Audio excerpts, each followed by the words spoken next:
Hello guys, welcome back to my YouTube channel. So di video kali ini aku akan membahas terkait diversifikasi investasi.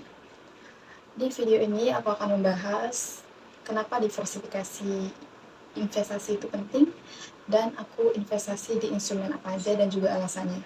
Sebelum lanjut, jangan lupa untuk klik subscribe, like, and comment untuk mendukung channel ini bertumbuh.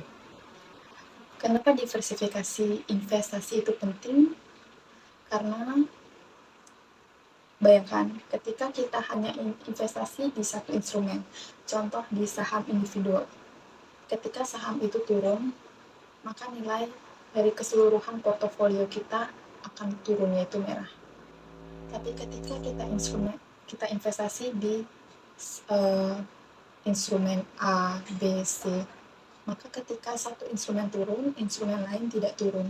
Dia membantu menstabilkan dan membalanskan itu. Ini cocok buat kalian yang mungkin punya resiko moderat. Ya, mungkin buat kalian yang mau agresif, ya mungkin kalian akan siap porto kalian merah. Tapi buat aku sendiri, aku resiko yang moderat. Nah, next kita akan bahas apa investasi di instrumen apa aja.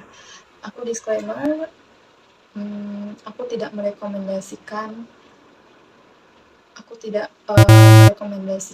suatu instrumen. Jadi di video kali ini aku hanya share dari pengalaman aku.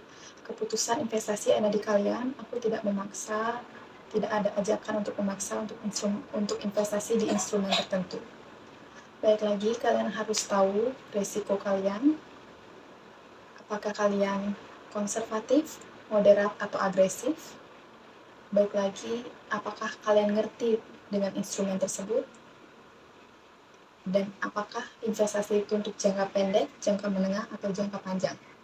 Kalian harus tahu 3 hal tersebut sebelum memulai investasi. Yang pertama, aku investasi di reksadana pasar uang.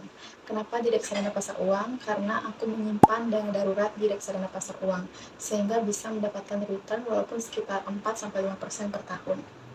Dan sekarang juga di reksadana pasar uang ada pencairan instan, di mana bisa mencairkan dana darurat dalam waktu detik atau menit. Jadi untuk saat ini aku lebih banyak investasi di reksadana pasar uang karena sambil refill dana darurat juga. Yang kedua, di saham individual. Kenapa saham individual? Karena tujuanku itu untuk mendapatkan passive income dari dividen.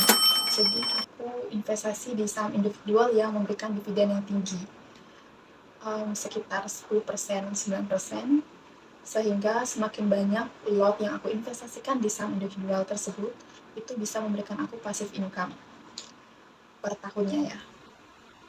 Yang ketiga, aku investasi di reksadana obligasi. Kenapa? Karena di sini profilku adalah risiko moderat. Jadi aku juga ingin mendapatkan income yang stabil dengan return 7%, 8%-an per tahun. Karena reksadana obligasi cocok untuk risikoku yang moderat. Jadi aku juga investasi di reksadana obligasi. Yang keempat, aku juga investasi di ETF US, saham US. Bukan saham ya, ini ke ETF, Exchange Traded Fund di US. Jadi ada aplikasinya di Indonesia sendiri. Aku memulai ETF sekitar beberapa bulan yang lalu. Kenapa aku investasi di ETF? Karena terbukti datanya sekitar 10 tahun terakhir, setiap tahunnya ETF S&P 500 itu bertumbuh sekitar 9-10% per tahun.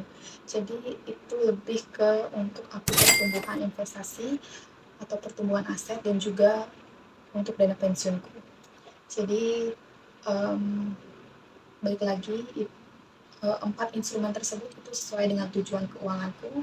Aku ngerti instrumen tersebut dan sesuai dengan risikoku.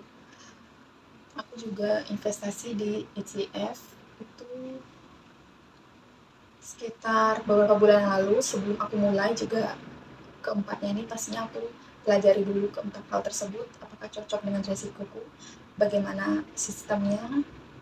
Jadi aku pelajari dulu, aku make sure aku ngerti dengan instrumen tersebut. So itu dia 4 instrumen yang aku lakukan untuk strategi diversifikasi investasi. Baik lagi, keputusan investasi ada di kalian. Sesuaikan dengan resikomu, instrumen yang kamu ngerti, dan juga apakah kamu investasi untuk jangka pendek, jangka menengah, atau jangka panjang. Semoga video ini bermanfaat.